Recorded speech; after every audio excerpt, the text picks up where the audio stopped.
오늘 하나님께서 우리에게 주시는 말씀은 시편 57편의 말씀입니다. 시편 57편 1절 그리고 7절에서 11절까지의 말씀을 제가 읽겠습니다. 하나님이여 내게 은혜를 베푸소서.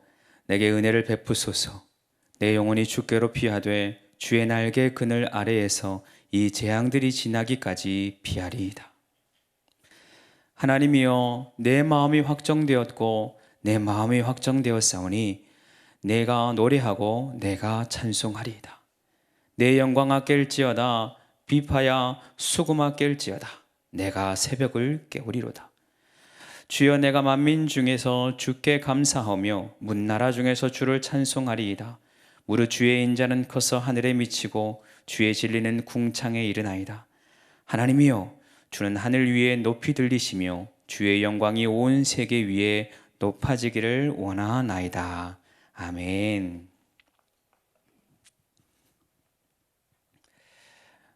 2년 전 이맘때에 있었던 일입니다.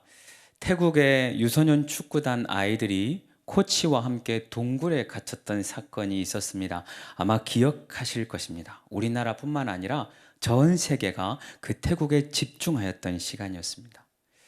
축구 훈련을 하던 코치와 아이들이 점심을 먹고 난 후에 잠시 휴식을 취하려고 찾아간 그 동굴에서 갑자기 비가 쏟아지면서 물이 차오르는 바람에 그 동굴에 갇히게 된 거예요.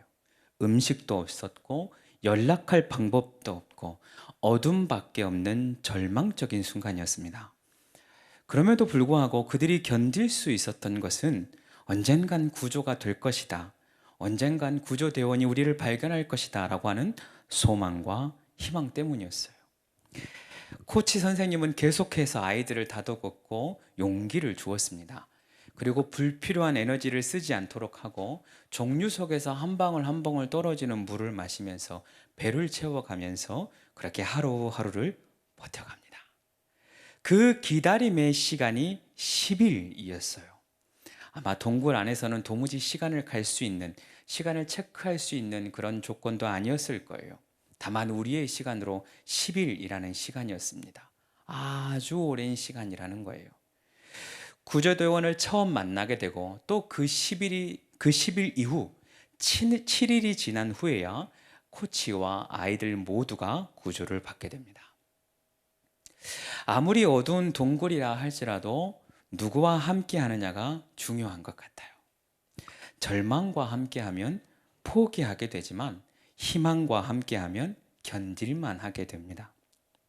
어려움에 눌리기 시작하면 하염없이 가라앉게 되지만 소망의 빛이 있으면 그 소망의 빛 바라보면 이길 수 있게 되는 것이죠.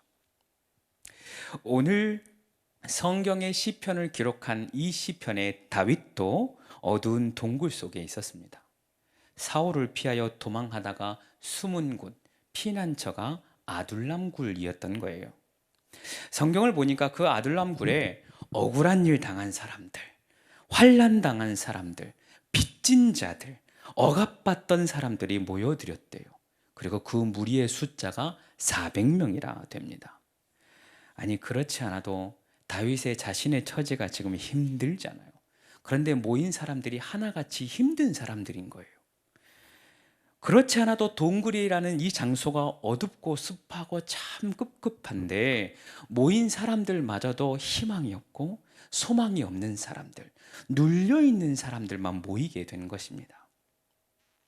우리 인생에도 이런 어두운 동굴을 만나는 시점이 있어요.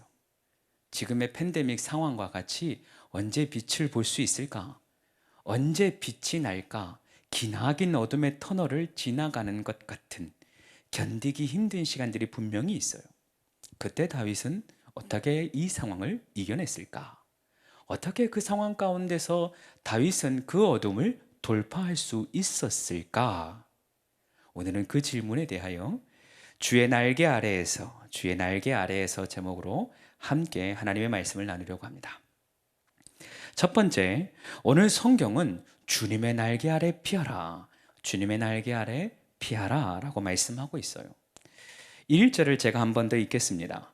하나님이여 내게 은혜를 베푸소서. 내게 은혜를 베푸소서. 내 영혼이 주께로 피하되 주의 날개 그늘 아래에서 이 재앙들이 지나가기까지 피하리이다 라고 되어 있어요. 이 말씀은 마치 독수리가 그 새끼를 날개 아래 품음과 같이, 암탉이 그 새끼를 품에 안고 보호함 같이 하나님이 그 넓으신 품으로 우리를 안고 계시는 것을 연상케 합니다. 지금 다윗이 비록 동굴 아래 피하여 있지만 동굴에 피하는 것이 아니라 하나님의 날개 아래 피하길 원하고 있는 것이에요. 비록 환경은 눅눅하고 어두운 동굴 안에 있지만 주님의 따뜻한 품 안에 거하기를 원한다라고 하는 것이죠. 내가 새벽 날개를 치며 바다 끝에 거할지라도 그곳에서 주님의 날개 아래 있으면 내 영혼은 안전한 것입니다. 내가 있는 곳이 비록 광야이고 비천한 초막 가운데라고 할지라도 주님의 날개 아래 있으면 그곳이 하나님과 함께하는 하나님 나라, 천국이 될 수 있다는 거예요. 때문에 주님의 날개 아래, 주님의 넓으신 품 안으로 달려가 피하라 라고 하는 것이죠. 한편 오늘 성경이 말하는 이 주님의 날개라고 하는 의미는 주님의 임재를 상징해요. 구약시대 하나님께서 언약궤를 만드십니다. 그리고 그 언약궤의 덮개를 만드는데 이것을 시은좌라고 해요. 은혜를 베푸는 자리라고 하는 의미예요. 이 덮개 위에 두 천사가 마주하고 있는데 이 두 천사는 또한 자신의 두 날개를 펼쳐서 서로 맞닿게 합니다. 이 천사의 맞닿은 날개 아래 하나님께서 임재하시고 그곳에서 이스라엘 자손에게 말씀하시겠다라고 약속을 해요. 즉 다시 말해 성경이 말하고 있는 이 주님의 날개 아래라고 하는 것은 주님의 임재가 있는 곳, 주님의 영광이 임하시는 곳, 주님의 충만한 임재가 가득한 곳을 의미하는 것입니다. 주님의 날개 아래 피한다라고 하는 것은 주님의 임재 가운데 피하겠습니다라고 하는 것이고, 주님의 날개 아래 거하겠습니다라고 하는 것은 주님의 임재 안에 거하길 원합니다라고 하는 의미인 거예요. 그리고 언제까지 피한다고 합니까? 재앙들이 다 지나기까지. 재앙들이 다 지나기까지. 종합해 보면 지금 다윗은 이 재앙이 다 지나가기까지 나는 주님의 임재 가운데 거하길 원합니다. 이 어려움이 다 지날 때까지 주님의 충만한 임재를 떠나지 않겠습니다 라고 고백하고 있는 것입니다. 우리도 마찬가지인데요. 우리의 힘으로, 우리의 능력으로 지금의 문제와 지금의 상황을 도무지 돌파할 수 없어요. 어려움이 있을 때, 힘든 일이 있을 때에, 세상 가운데 지쳐 있을 때에 하나님의 임재 가운데로 찾아가는 거예요. 하나님의 넓으신 그 품 아래로, 하나님의 영광의 임재 가운데로 찾아가는 것입니다. 그것이 바로 오늘의 예배인 거예요. 우리의 예배, 말씀 가운데, 찬양 가운데, 기도 가운데 임재하시는 그 하나님 안에 거하는 것. 방송으로 보는 여러분의 삶의 자리, 그 삶의 자리 가운데 하나님의 충만한 임재로 그것이 하나님의 날개 아래가 되는 것입니다. 찬송가 406장은 이렇게 찬송해요. 고난 내 영혼 편히 쉴 곳과 풍랑 이뤄도 안전한 포구, 폭풍까지도 다스리시는 주의 영원한 발을 의지해. 세상 친구들 다 나를 버려도 예수 늘 함께 동행함으로 주의 은혜가 충만하니니 주의 영원하신 발을 의지해. 나의 믿음이 연약해져도 미리 예비한 힘을 주시며 위태할 때도 안보하시는 주의 영원한 발 의지해. 사랑하는 여러분, 우리 하나님의 품은 이와 같아요. 우리의 영혼이 편히 쉴 수 있는 안전한 안식처. 우리 하나님의 품은 이와 같아요. 풍랑이 일어도 안전한 포구가 될 뿐만 아니라 심지어 그 풍랑을 다스린답니다. 우리 하나님은 세상 친구들이 우리를 다 버린다 할지라도 우리 곁에서 우리를 안아주시고 품어주시고 우리에게 힘을 더하여 주시고 능력을 더하여 주신다라고 하는 것입니다. 사랑하는 여러분, 힘들고 지친 어려운 상황 가운데 거하고 계십니까? 그곳에서 하나님의 임재를 구하시기를 바랍니다. 주님이 넓으신 품으로 여러분을 안아주실 줄로 믿습니다. 어둡고 눅눅한 동굴 가운데 거하고 계십니까? 세상의 환난 중에 피할 곳을 찾고 계십니까? 주님의 임재, 주님의 영광스러운 예배 임재 가운데로 나오시기를 축복합니다. 그 임재가 여러분을 평안케 할 거예요. 그 임재가, 하나님의 영광스러운 임재가 하나님의 은혜로 여러분을 풍요롭게 할 줄로 믿습니다. 두 번째, 성경은 우리의 마음을 하나님께로 확정하라, 우리의 마음을 하나님께로 확정하라 라고 말씀하고 있습니다. 7절의 말씀입니다. 하나님이여, 내 마음이 확정되었고 내 마음이 확정되었사오니 내가 노래하고 내가 찬송하리이다. 여기 확정되었다라고 하는 원어적 의미는 세워지다, 그리고 고정되다 라고 하는 의미가 있어요. 이 두 가지 의미 다 참 중요한 의미가 됩니다. 다시 말해, 내 마음이 확정되었다라고 하는 고백은 내 마음이 하나님으로 말미암아 세워집니다 라고 하는 의미가 돼요. 또한 더불어 내 마음이 하나님께 고정합니다 라고 하는 의미가 됩니다. 여러분, 우리의 마음이 낙심될 때 누가 세운다는 겁니까? 하나님이 세우신다는 거예요. 우리의 지친 마음을 누가 세울 수 있다는 것입니까? 하나님이 다시 세울 수 있다라고 하는 거예요. 무기력하고 내일이 보이지 않는 내 답답한 마음 누가 다시 회복시킬 수 있다는 겁니까? 오직 하나님이 회복시키실 수 있다라고 하는 것입니다. 그렇기 때문에 그 하나님께 내 마음을 고정시키라, 그 하나님께 내 마음을 고정시키라, 완전히 단단히 고정시켜라 라고 말씀하고 있는 것입니다. 우리의 마음과 우리의 시선이 어디에 고정되어 있느냐라고 하는 것은 우리의 삶, 그리고 우리의 신앙에 있어서 매우 중요한 문제입니다. 내 마음이 문제로 차 있으면 자꾸 그 문제로 인해 내 마음이 넘어져요. 내 마음의 시선이 지금 내 앞에 있는 어려움들 가운데로 고정되어 있으면 자꾸만 내 마음이 우울하고 낙심되고 염려되고 걱정될 수밖에 없는 것이죠. 그러나 내 마음을 하나님께로 고정하면 하나님께서 주시는 은혜, 하나님께서 주시는 각양각색의 좋은 것으로 채워지기 시작합니다. 많은 사람들이 문제를 가지고 하나님께 나와서 기도해요. 정말 열심히 기도합니다. 오늘도 우리가 기도하게 될 거잖아요. 그럼에도 불구하고, 기도하면서도 불구하고 여전히 불안한 이유가 무엇일까 고민해요. 왜 나는 계속 이 문제에 걸려 넘어지는 것일까? 왜 나는 이 문제가 다시 다가오면 또 염려하는 것일까? 나 분명히 기도했고, 나 분명히 결단했고, 나 분명히 하나님 앞에 내려놓는다고 했는데 왜 내 마음은 계속 이 모양 이 꼴일까 고민하게 되거든요. 자녀 문제 가지고 기도하면 기도하고 나서 분명히 그 마음이 후련해야 되잖아요. 근데 여전히 집에 가면 그놈이 그놈이야. 내 마음이 낙심이 돼요. 우리 사업의 문제, 가정의 문제 분명히 기도했는데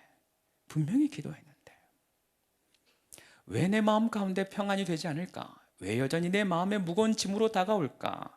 그 이유는 기도하고 나서도 여전히 마음에 그 문제를 붙들고 있기 때문에 그래요. 하나님께 기도하면서도 그 마음을 하나님께 고정하지 않고 문제에 집중하고 있기 때문에 그래요.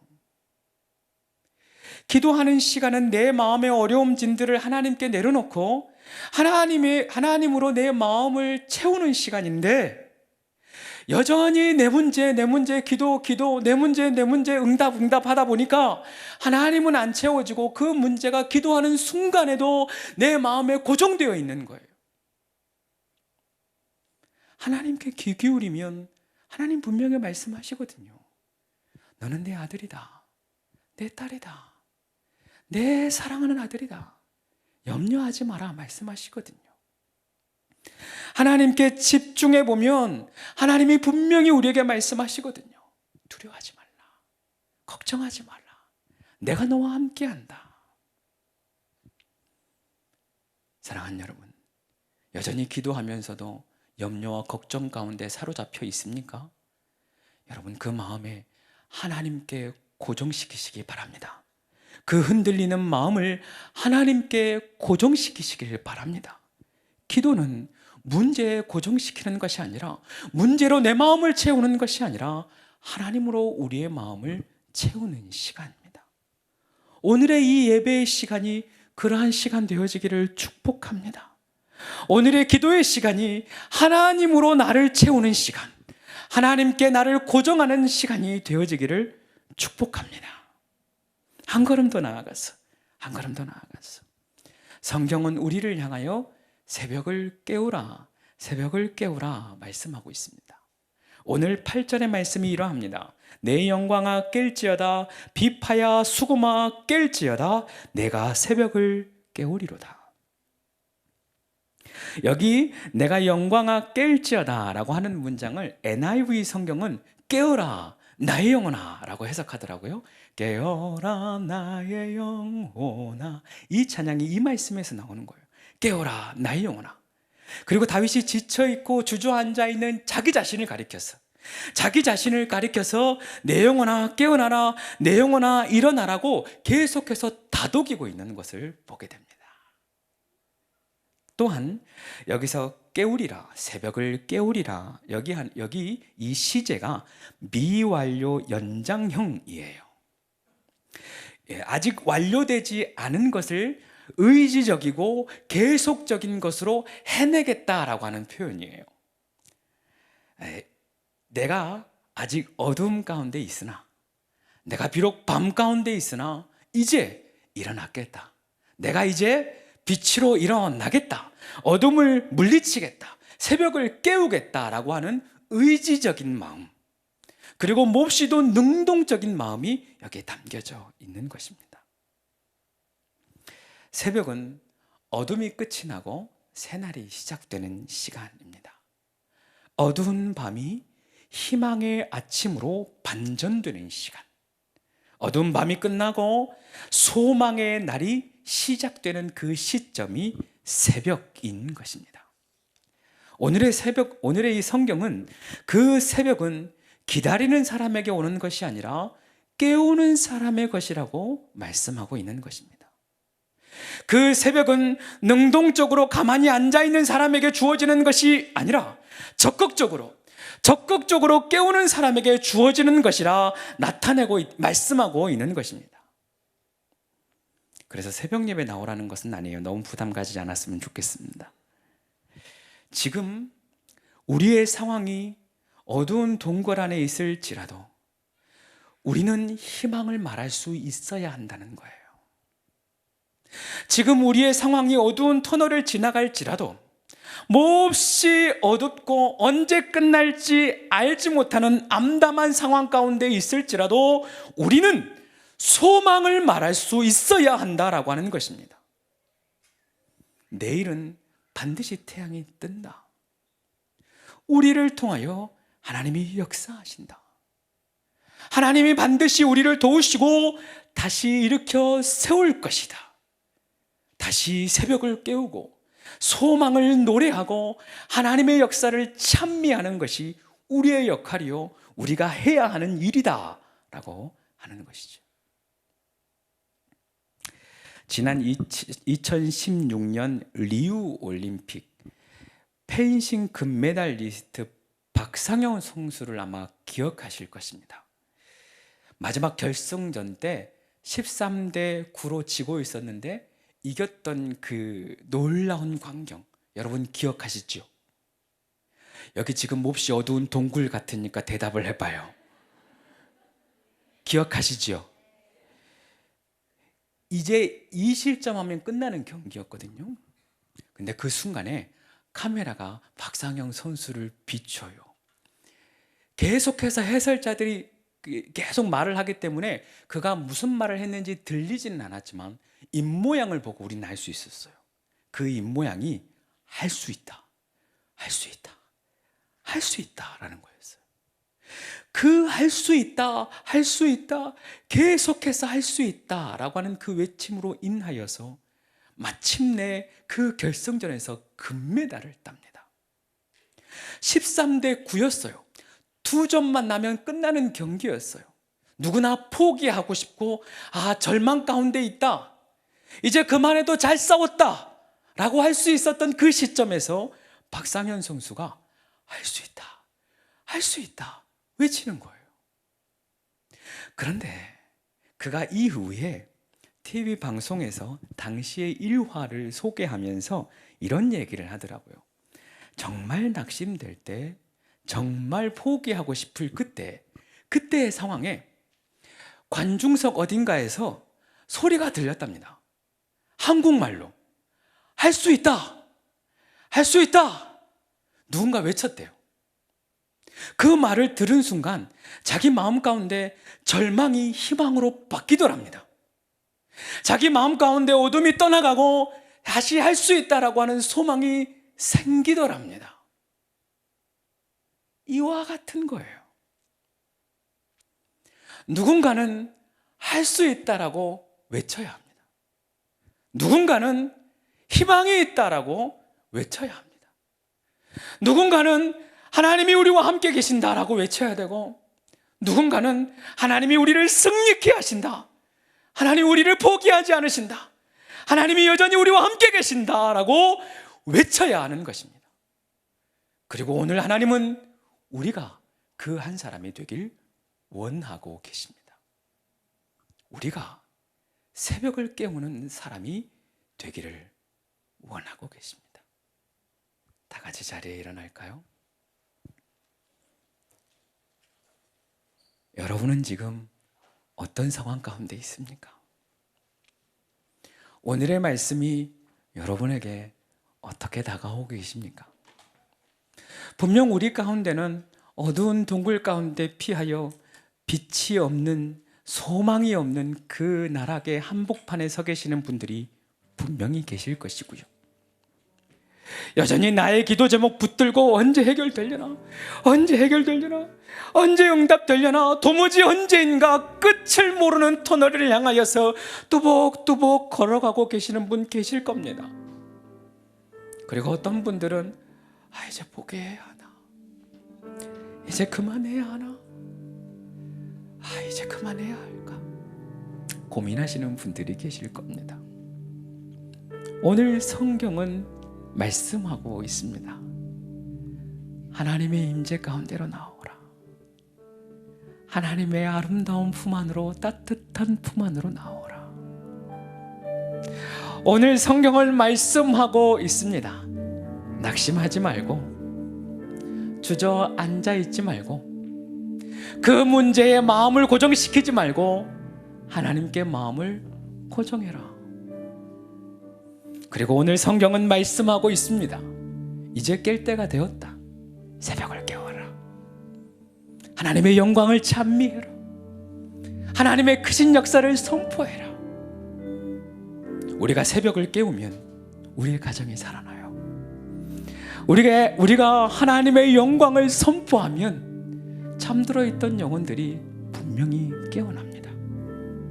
먼저 두 가지를 놓고 기도하려고 합니다. 첫 번째, 우리의 마음을 하나님의 임재 가운데로 나아가는, 그리고 그 임재로 인하여 우리의 마음을 하나님께 고정하는 기도를 드려보려고 합니다. 이 시간에는 잠시 여러분의 문제를 내려놓고, 하나님의 영광으로 나를 채워주세요. 하나님의 임재로 나를 채워주세요. 주님의 임재 가운데로 피합니다. 이 재앙이 다 지나가기까지 주님의 날개로 피합니다. 주님, 나를 주님의 품 안에 안아 주시옵소서. 주님, 나를 위로하여 주시옵소서. 주님의 사랑으로 채워주시옵소서. 주님의 말씀으로 채워주시옵소서. 주님의 성령으로 채워주시옵소서. 하나님으로 충만히 채워주시옵소서. 주님께 두 손을 높이 들고 주여 한번 크게 외치고 기도하며 나아갑니다. 주여.